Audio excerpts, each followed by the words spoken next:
Do you think sales is a bad word? When you hear the word sales, I wonder what images come to mind. Whatever your relationship is with selling, I'm glad you are here. Let's have a conversation about how to sell like good humans. Hi, and welcome to Conversations with Good Humans. I am your host, Catherine Brown, author of the book, How Good Humans Sell. Today on Conversations with Good Humans, I'm talking with my friend and fellow good human who sells, Andrea Waltz.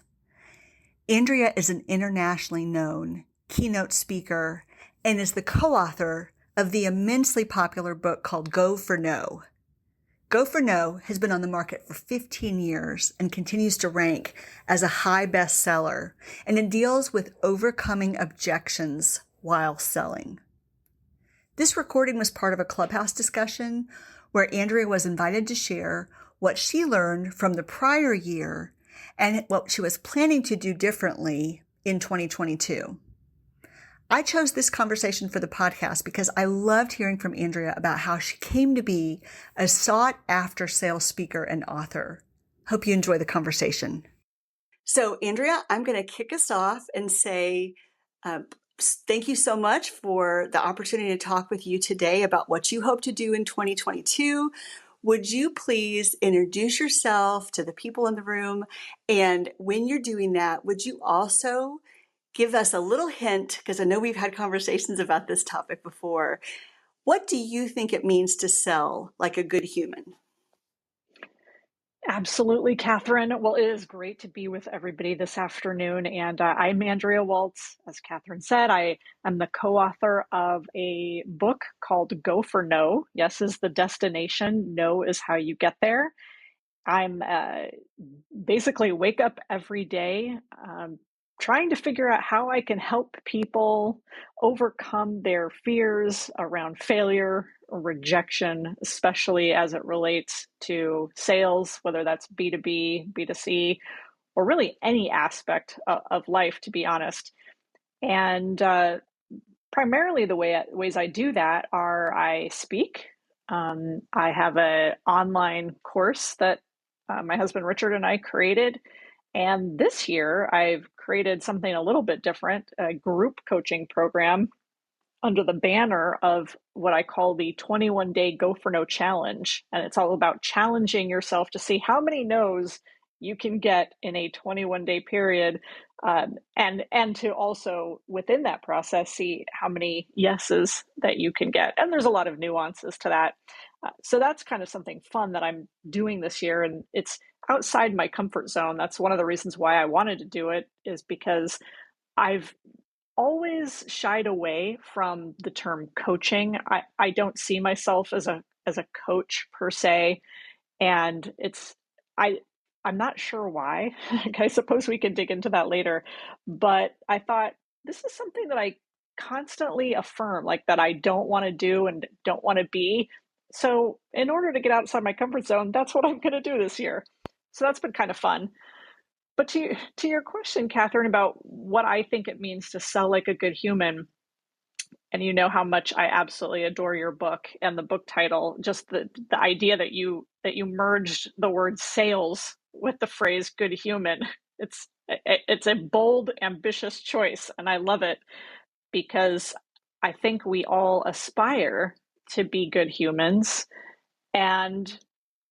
But at the same time, if you're in sales, you're constantly reconciling, can I be a good person and also sell? And of course, we all know, anybody who's a professional who's in sales knows that that is completely 100% possible. And so my definition is really just selling as I would hope that someone would sell to me. And, there's we've all heard the term, the golden rule, which is do unto others as they would have you do unto them. And there's the platinum rule, which is really it's do unto others as they would have you do unto them. It's a little bit different than the golden rule because it's actually looking at how you would treating someone the way actually they want to be treated, not just the way you would like to be treated, which is of course the golden rule, but how they really want to be treated. And so I think most people think of selling as you know, at the highest level of how would I like this to go? And really, if we're doing it the best possible way, it's figuring out how those people want that process to go and how they want it to look like. And that's a really big challenge, I think. So that's part of it. But the other part really is being in that highest integrity and doing things as honestly, completely honest and open. And that's one of the things that is really important to me from a go for no standpoint, which is it's never about manipulating people. It's never about forcing people to say yes when they want to say no or when they should say no. Actually, no is a perfectly acceptable answer. And the more we make it comfortable for our prospects and clients to say no, I think actually the better off we can serve them. So that's kind of my long and winding answer to the first question, Catherine. And I love the question. Well, I love your answer. So I have so many sub questions I want to ask, but I have so many wonderful other sales thought leaders in this conversation today and want to give them a chance as well.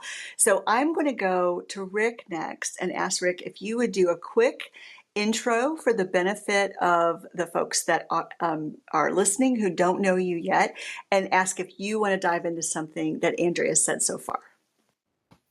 Hey, thanks very much, Catherine. And pleasure to be with everybody here in the room and the listening audience around the world.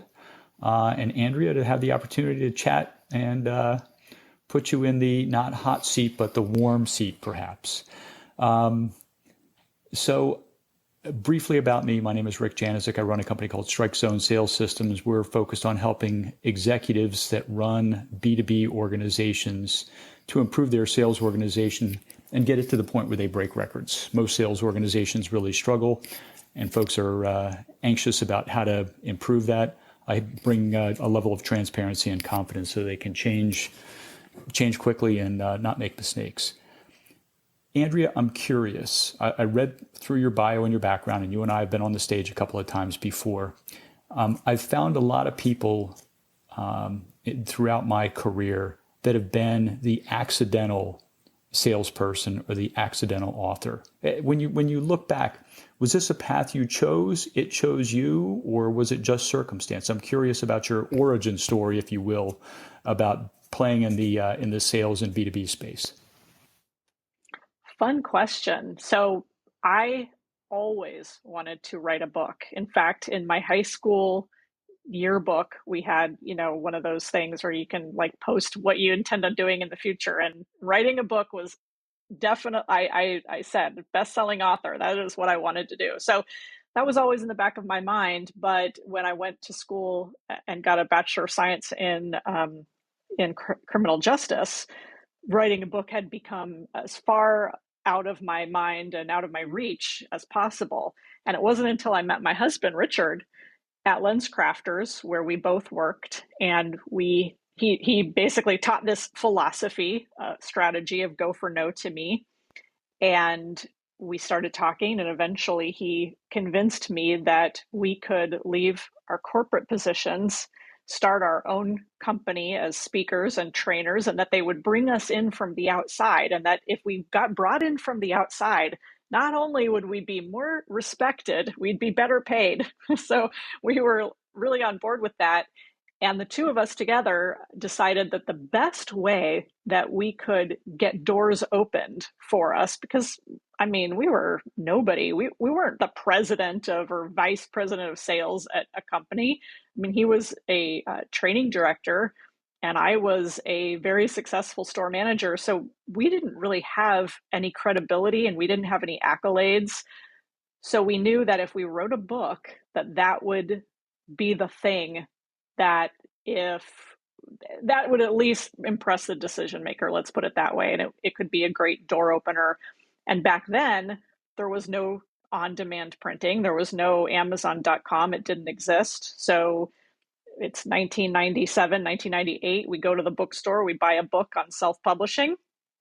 and we write our first book, which was called Unlocking the Secrets of Retail Magic. And it was what every retail manager must know to be successful and drive breakthrough performance at their store. And it was designed for retail managers, but we sent it to the vice president of HR, the VP of training, and the VP of stores at all of the Fortune 1000 retail organizations. That's who our prospects were. And we spent tons of money sending out copies of this book to these decision makers.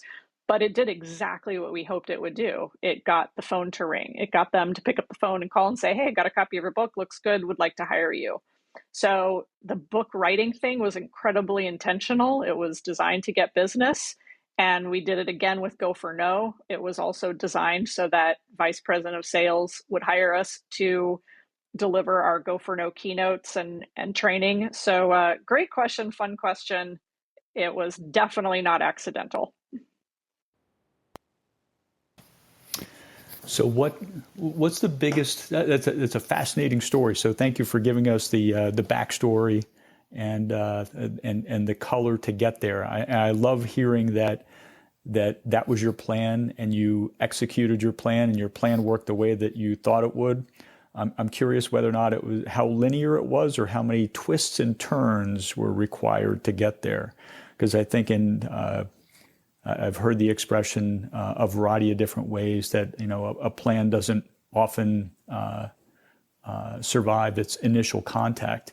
But it sounds like, other than having to write some big checks to get distribution out and get the book done, were there any surprises that you say that's where I really learned the most? Not just writing the book, but in bringing the message out to the audience that you were trying to bring it to. Thank you.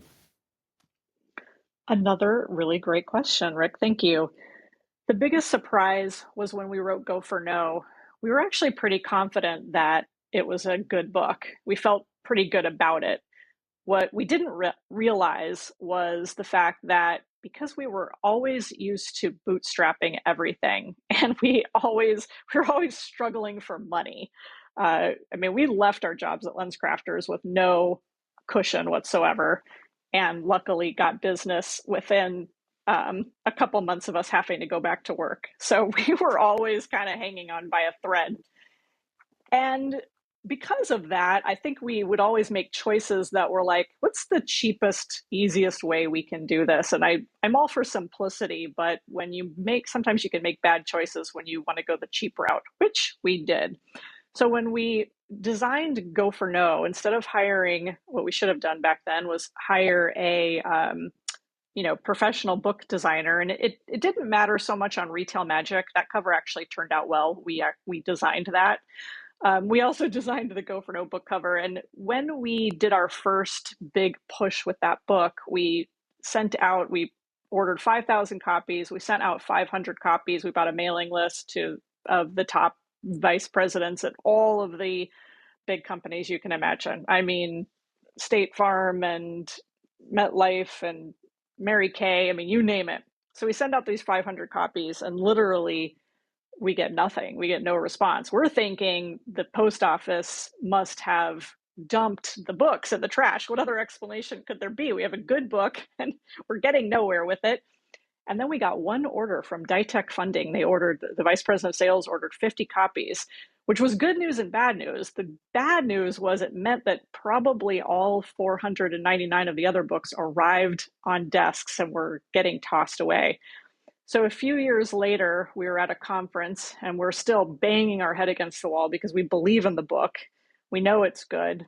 And we're always giving out free copies because that's the smart thing to do when you're an author is you want to get your book in the hands of people who can tell other people about it. So we give this book to this guy at a conference, and he calls us up a couple days later and he says, do you guys have an open mind? And we said, yeah. And he said, well, I want to give you some feedback.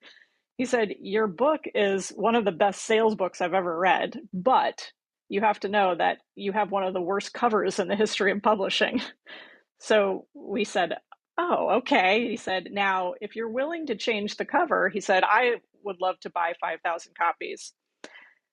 So obviously we hired professional cover designer and changed the cover. And that actually was a pretty big turning point. That was about 5 years into us having the book. And it wasn't until 2010, this is 10 years after we wrote Go for No and published it ourselves that first year. In 2010, Amazon finally exists. We've had it on Amazon for 3 years, and it finally hits #1 on the sales and selling list in Amazon.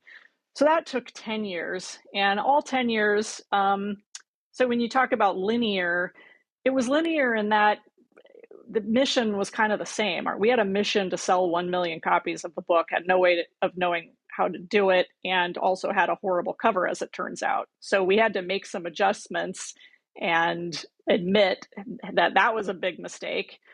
So we didn't give up on that, but we definitely learned a lot about the fact that you need to have a good cover, that people do judge a book by its cover. So that was kind of a hard lesson, but it turned out to be very beneficial.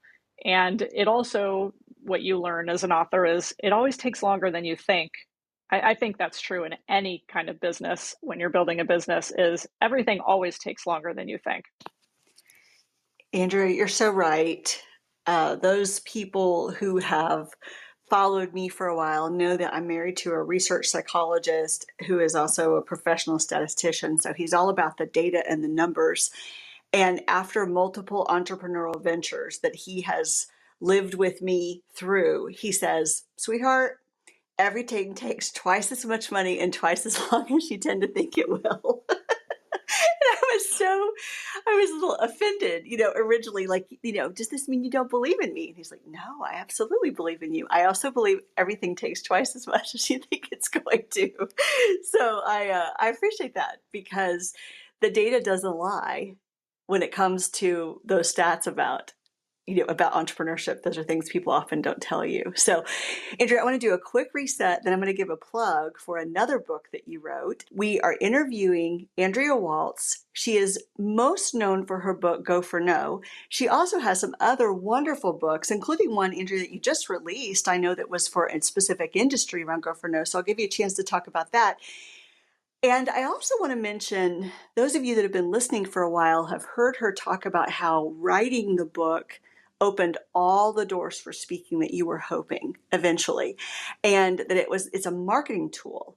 It's an asset in and of itself, and something that people can get value, lives are changed, sales trajectories are changed because of it. And for you, it's led to all kinds of other opportunities. And I want to mention, Andrea, that when Andrea and I met last summer at a conference, and she said, I had a bunch of questions because I had just published my book, How Good Humans Sell.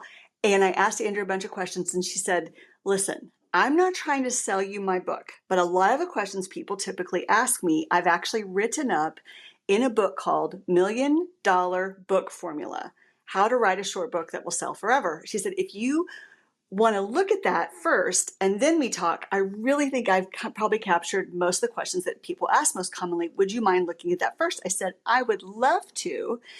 Now, mind you, I'd already had my book come out. So as I'm reading this book, I'm thinking, I hope she doesn't tell me to do everything opposite of what I just did. But I was open.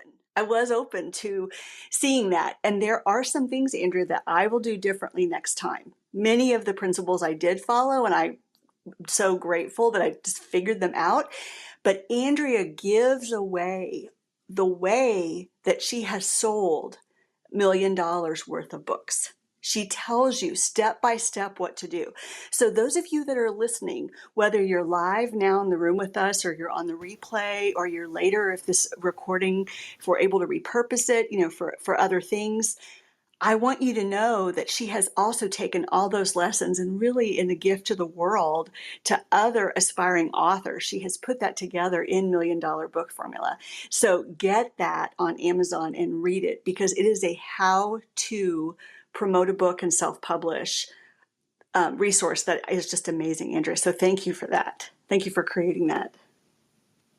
Well, thank you so much, Catherine. The reason we wrote that is that we really wanted to monetize some of our failures. Now, you have to understand that $1 Million Book Formula is not just about how great Go for No is and what went well. we also analyzed some of our worst selling books and things that we believed in and we thought, oh, this book makes sense and this book will do well. And a couple of them were unmitigated disasters and huge failures. So we show you why something like Go for No in our minds was successful, looking at 13 ingredients, but also why stuff failed. And I'm such a believer of doing failure autopsies, because if you can learn from failures and then even take it one step further, monetize it by saying, hey, look at our failures, other people will pay you to learn from your mistakes, then at least it makes the failure pay off later on. I'm so glad that you were able to monetize those mistakes and be a resource for other good humans who sell, who want to learn, how do I avoid the avoidable errors that people make. I literally, Andrea, was just asked to edit's not the right word. I was asked to endorse another person's upcoming sales book that came out. And I thought of you the whole time. I want you to know what an impression that your instruction has made on me, because it was too long and the title was too long. Like the book itself was too long. The title is too long. And they haven't done their cover art, so I don't know what that's going to be, but I know how important that is from the lessons you've learned by researching other best-selling books. So thank you. Thank you for that. Bill, do you have something you'd like to ask? Well, thanks, Catherine. And first I have to make a couple of observations, Andrea, because I always break out in ridiculous grins as I hear these things. The sales course I teach is called Helping is the New Selling, but the only reason for bringing it up is that one of the slides talks exactly about the golden rule and the platinum rule. So you already had me there. But let me say this. I want to congratulate both you and Catherine, as you congratulated her in the beginning. I think you found something also that's very, very unique, and that is an easy to remember, very actionable title for your series. I think Go for No is just nothing short of brilliant, because it's short, it rhymes, it piques curiosity, and it plays directly into the course training. And that's really hard for a title to do. And I think Catherine did the very same thing with How Good Humans Sell. It's just it opens the mind to what's coming next, but also previews what's coming next. And so congratulations on that. I love it. I'm curious if the course, you guys came from different places, as you mentioned, from lens crafters and, from somewhat of I don't really consider myself a coach, is what you said. I'm curious if your notion that you think you can teach somebody important came first. Did you know it first, or did you just want to do it first? Like they do tell us often that I hear often, fake it till you make it and all that. And I think in the teaching and coaching world, there is a certain leap of that. I'm curious as to how much you felt, hey, I got this and I'm ready to teach it, or I feel the book is coming, but I just don't know if I've got the coursework that follows after it. Can you talk about that a little bit? Yeah, fake it till you make it is, Catherine, we've had some fun discussions about that actually. I have been, I think, the tortoise and not the hare in my business. I spent a long time I was kind of the marketer and the seller of what we did with my husband, Richard. He started off really as, when we joined forces and launched our company, he was the speaker and he was the trainer of the two of us. And then after we wrote Go for No, we started, he continued to kind of be the face of the business. And after a while, it was starting to get really popular in the world of direct sales. So think Arbonne and Mary Kay and Avon and those kinds of Tupperware and those kinds of companies. And 80 to 90% of those companies are women. And I was very passionate about the Go for No message. And at one point, I was certainly creating content behind the scenes, and we were co-authoring things together. But at some point he said, you need to join me on stage. Let's become, co-presenters. And you don't see that very often. You don't see two people on the stage. So that's what we did in around 2006, 2007. And this was, after we had Go for No out for several years. But still, even as we were creating our course and I was creating content, I still didn't feel good enough. And I just still didn't feel that I guess I wanted to be completely ready and have all the answers.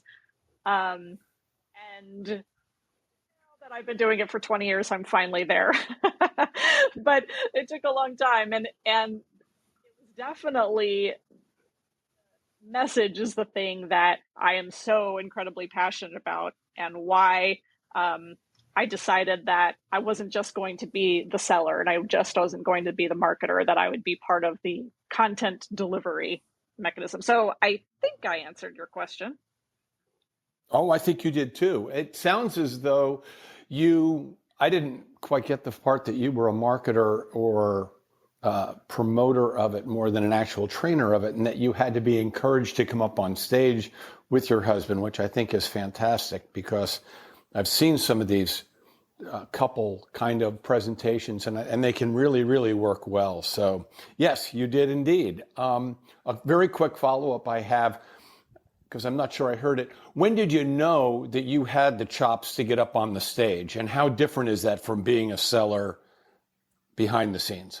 So I was doing a lot of webinars and teleseminars, and I was sharing the content, and I was getting more and more confident, but I still hated to be on stage. So I went around and started doing freebies to local women's groups just to kind of get comfortable having the, having to have 100 pairs of eyes stare at you. It's basically that's the difference of sharing that content from being on a webinar or a teleseminar. Now you're just on stage, and if you're not interested in public speaking, and I know that's a huge fear for many people, it can really throw you. So I just got some practice in, and then my first big engagement was at a sales convention in front of 2,500 people, and I was completely terrified.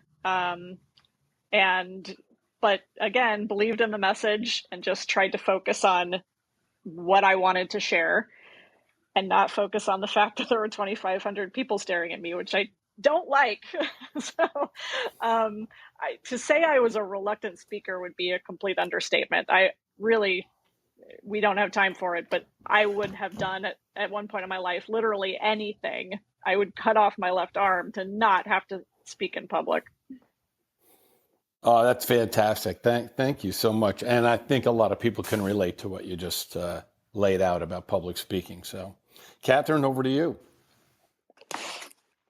Yeah, I think Vic has a question, Bill. He and I have been communicating and smiling behind the scenes about something Andrea said. Vic, go ahead and jump in. You bet. Andrea, appreciate you having you on. And I thought it's phenomenal going from 2,500 eyes and how much that, you create phenomenal order out of that chaos, because it is scary what's going to happen.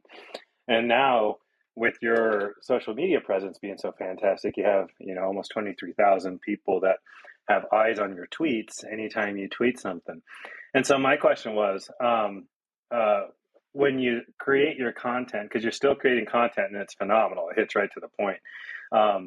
How do you manage that? And is it now just a part of your business model?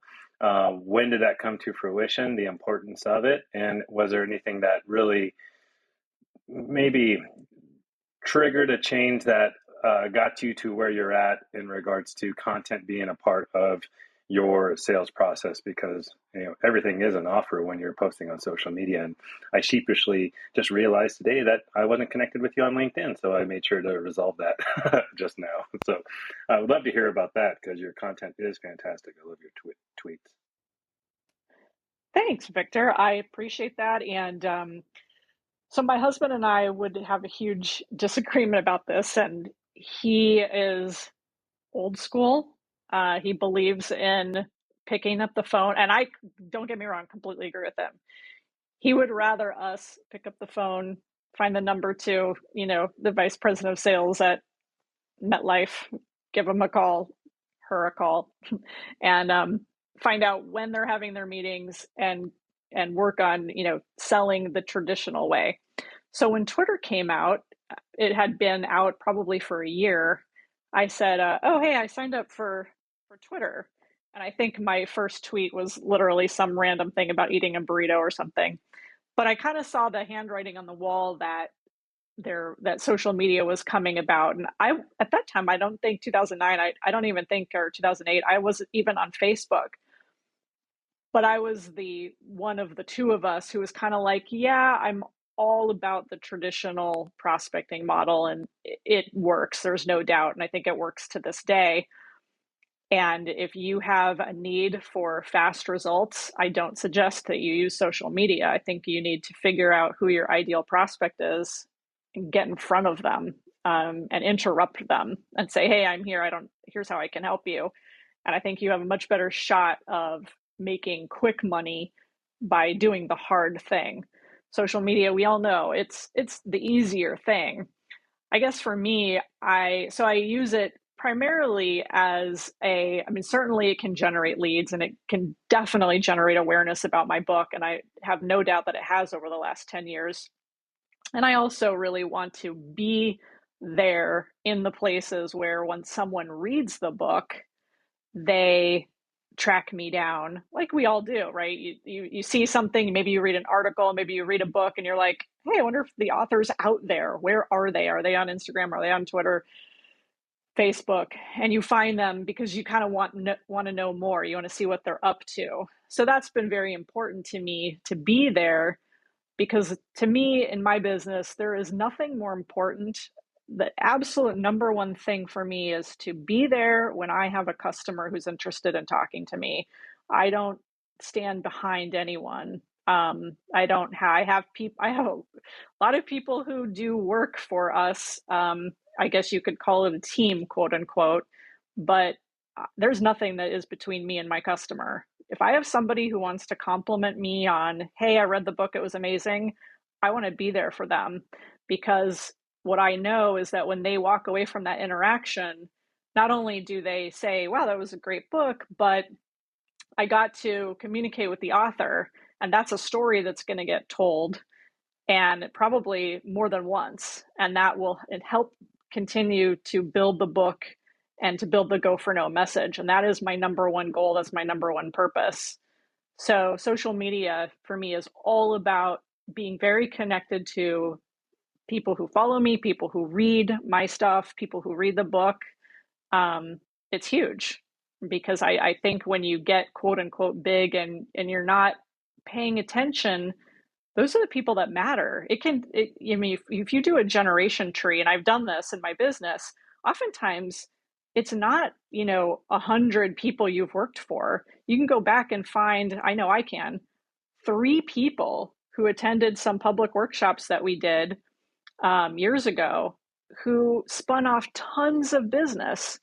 So that one person that maybe tweets to you on social media, and you just kind of like the comment, but you don't take the time to really thank them and connect with them, you might have just lost like a huge piece of business. So there's nothing more important in my mind.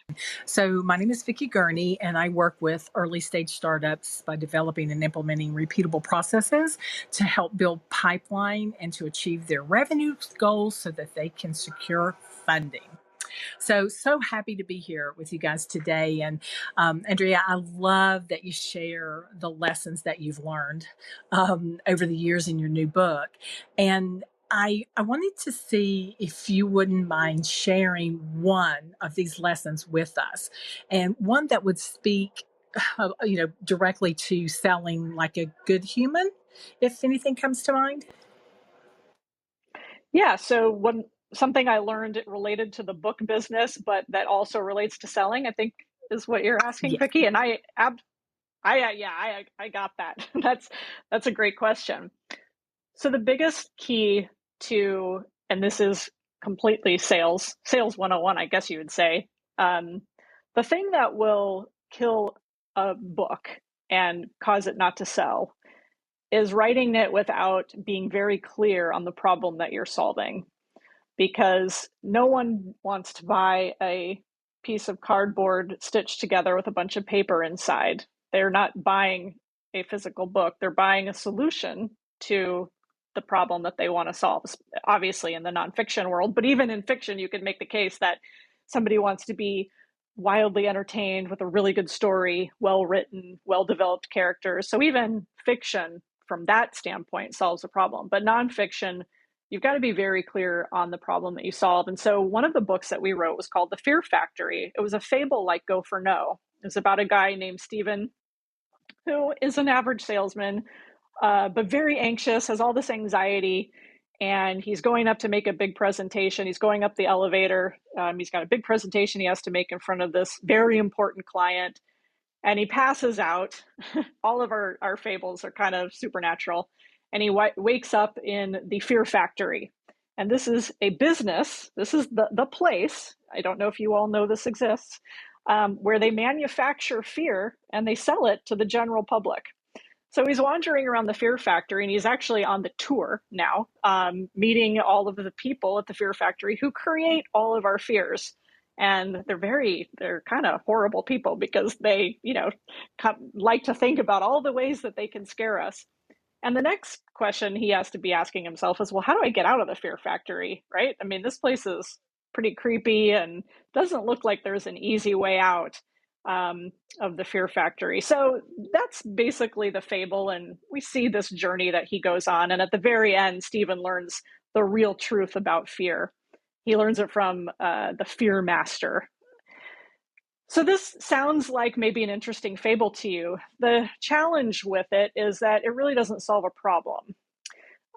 It's a fun, interesting book, interesting story, really shines a light, I think, on the mindset behind fear and what drives our fears. But from a problem solution standpoint, it's not really there. And so when we ranked the book in terms of its ability and why it didn't sell the way we thought it would, we really realized that that was the biggest issue. We weren't really solving the fear problem. We were kind of identifying it. It was almost like we were showing people what, but we really weren't teaching them how in this short fable. And so I think when you bring it back to sales, you see that when we're all selling, we're doing the same thing. We're trying to shed a light on a problem and show people how we can help them. And if that's not really clear to our prospects, if they don't really understand, they don't understand the problem, and they don't really have clarity on how we solve it, then they're not going to say yes. They're not going to hire us. And it's the same thing with selling books. So I hope that kind of makes sense, Vicki, and I hope I answered that question. Absolutely. No, it makes perfect sense. Again, you were showing them what, not how. So it's kind of like in traditional sales, we'll spit out those features. So it's kind of like you were giving them the features of fear, but not how to solve for it. Exactly. So, 100%. Andrea, one of the things that you did just now that I want to make sure people know is available, if you just joined the room a few minutes ago, you might have missed when I shared that in addition to being well known for her book, Go for No, one of my favorites that they've written, and she and her husband have written, is a book called $1 Million Book Formula. And they talk about the elements that all of the best-selling books have in common. And so there's length, and there's really clear cover art, and there's solving a problem, like what you just said. And one thing I really appreciated is that just now you modeled taking that data and ranking your own work from the past and measuring it against this objective measure and saying, how do we do? What are we learning moving forward? It makes me think that you must have a very a very helpful perspective on success and failure because you're always learning, right? You couldn't share that data, kind of data about things that didn't go like you wanted if you didn't have an always learning kind of perspective, Andrea. So I really appreciate that about you. And I also want people who aspire to be authors to know, to be sure to also pick up a copy of that, to get a copy of Go for No that models all those best principles, and then also $1 Million Book Formula that helps people avoid some of those common pitfall mistakes. Yes. So as a speaker and author, having books was really important to us because it is a passive income stream. I think there's, in today's world, especially with COVID, we talk a lot about, you hear a lot about the idea of having multiple streams of income. Don't just rely on, one stream of income. And there's this idea that you can have kind of this, passive. Books are great because they are truly passive income. You can have a course and put it on autopilot, but you're still out there. If you're doing marketing and you're doing other things for it, there's still work to be done and there's still attention to be paid. And it's kind of the same thing with books, although at some point you can kind of just leave it and it kind of sells what it sells. So for us, our mix was and has been pretty much for a long time. Like the books have been anywhere from 50% of what we've brought in, somewhere down to, obviously they started at 0, down to 25%, and somewhere in there. But I really, for me, from a marketing and sales standpoint, I always focus on the book because it's a fast, easy way to get the message to the person, and it also pays me simultaneously. So if I can get people to read the book, that is kind of the top of that funnel. And then perhaps they're a decision maker that could hire us for a conference. Perhaps they want to join the course, or they want to get on our email list and learn more, and they'll down the line want to engage with us further, or refer someone that they know who has a challenge around rejection. So the book is definitely at the top of the funnel, and the more that it is, in terms of percentage-wise, a part of our business, to me, the better, because that means that I'm having consumption happen. I'm having readers, and actually that's another really important point, especially when it comes to books, is it doesn't matter how many sell. It matters how many books get read. You want your book to get read. And that's why, to Catherine's point, we really recommend that books are not a zillion pages. 300 or 400 pages for a sales book is it's unnecessary. People won't get through it. So the advice that I always give is, don't be afraid of writing a short book. You want your book to be consumed. That's your number one goal. Thanks, Andrea, for that. Yeah, absolutely. We want people to read it and make it easy for them. It's sort of this overall lesson about selling, right? What am I doing that's getting in someone's way, and what can I do to make it as easy as possible for them to accomplish their goals and purposes with my help? I don't want to accidentally be my own saboteur, right? Right. Okay, which we sometimes do. I don't mean to do. Okay, I think Vic had a great question, and Rick has a question. And then I think that's probably all we'll have time for. So Vic, let me let you go next. Hopefully these 9 minutes can go long, so we could get as much more Andrea out. This is phenomenal. Quick question. You're a phenomenal thinker. I love how you present your information. It's concise. Is there anywhere that you go to inspire your work, inspire how you think, to inspire you in your next steps? Because I do think sometimes when we're in sales, sometimes we have to kind of break the chain, get out of the 100% sales talk to be able to kind of rekindle the passion for it. So is there anything new maybe over the last 18 months, or something that just continually source that you go to, author, speaker, salesperson, anything like that is a source of inspiration for you, Andrea? Thank you. So, yeah, I read a lot, and I think that's a great question, Victor. And I think when you're in sales, and certainly when you're an entrepreneur, you just never stop learning. And I didn't realize that early on. I thought, okay, thank God college is done. I'm not going back, and I'm like done learning. And I had no idea how wrong I was at the age of 24. Like, I had a PhD ahead of me in business, in sales, in entrepreneurship, and didn't even see it coming. And then I realized, oh, there's so much I don't know. So yeah, over the last 20 years, I've easily spent, I don't know, probably $100,000 on seminars, courses, conferences, marketing, a lot of marketing conferences, which are half networking, half information.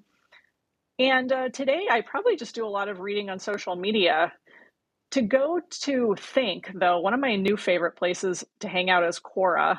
And one of the things I do is I also like to answer questions on Quora. I made a commitment last year that I really wanted to start writing more so that I could become a better communicator, both in speaking, but also in writing, to continue to be succinct and to communicate in such a way where I kind of made a case, kind of was able to present my information in a logical way. So last year on Quora, I answered 250 questions, all mostly related to sales, personal growth, personal development. And that is a fun place to go. I read a lot there, and I also write a lot there, which to your point helps with my thinking. So thanks for the question, Victor. Appreciate it. Andrea, that's so interesting. You had mentioned Quora. We have some other rooms under the B2B Sales Magic Club, and one of them is called Female Founders Talk Shop. And one of the moderators in there, Lynn Tickner, is a naming expert. I mean, she and her firm is who you want to go to name products, name companies, come up with taglines, things like that. That's her niche in marketing. And she completely bootstrapped her business and has gotten to be a 20-person firm by spending the first 2 years answering questions on Quora every day. Like, she credits it for being her primary marketing. Wow, that's amazing. Yeah. I mean, she hardly spent any money. She just spent time, and she's who people think of now in lots of circles about naming things. And she can do other things. She builds websites and she does all kinds of other stuff. But Lynn Tickner, ink and key naming expert. That's what's happened from answering questions about that over and over again. So I love that you shared that resource. Thank you for that. Rick, I think you have a question. Oh, I've got tons of questions. I guess my one question, one main question, then two secondaries. The secondaries, red wine recommendations, since you are a red wine fan, and where's the happiest place? But first, when you talk about rejection, I think that's one of those areas that everybody stumbles over. I'd love to get your perspective on how to think about that. Because I think that somebody used the term wrapped around the axle. I don't know if it was you or somebody else earlier. I think that's one of those areas that people get wrapped around the axle on, and they make it bigger than it really is. I'll leave you to however you want to answer those questions. Thank you very much, and it's just been a real treat and a real pleasure. Well, thank you, Rick. Okay, so first for the easy one, and that was the red wine one. Yeah, I'm such a red wine connoisseur. It's ridiculous. Not an alcoholic, don't worry. But yeah, I am a big fan of the Prisoner series. There's in the Prisoner line of red wines, there's a lot of different varieties. So if you're out shopping for red wine, the Prisoner.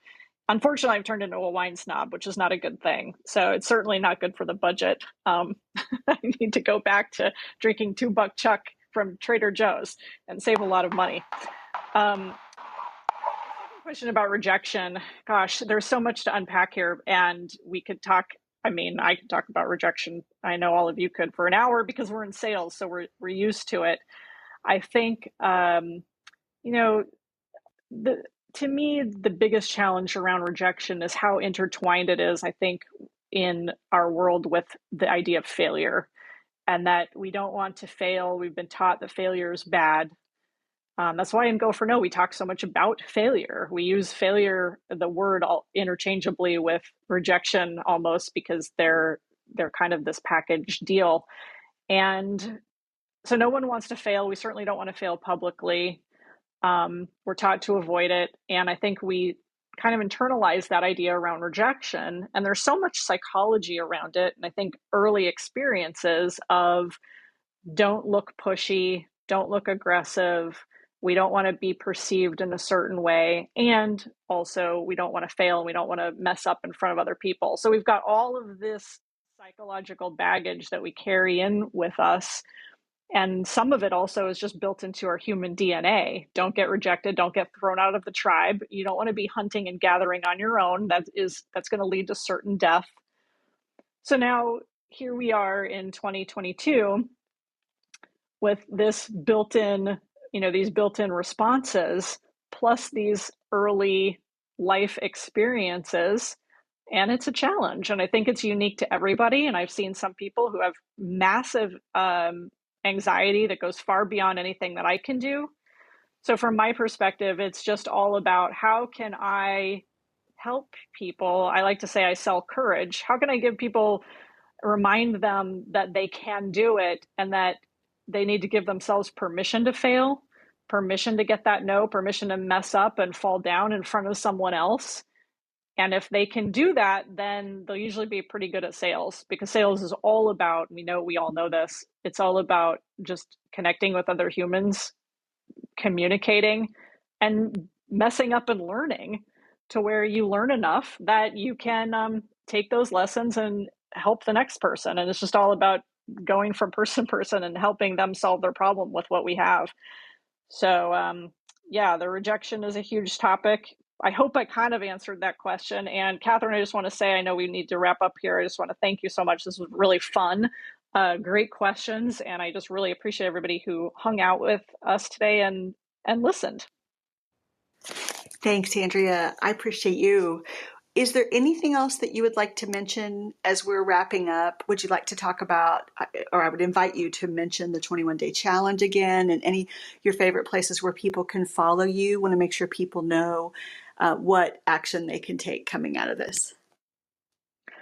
Well, I've been around a long time, so if you type in Go for No into the internet, I'm well branded.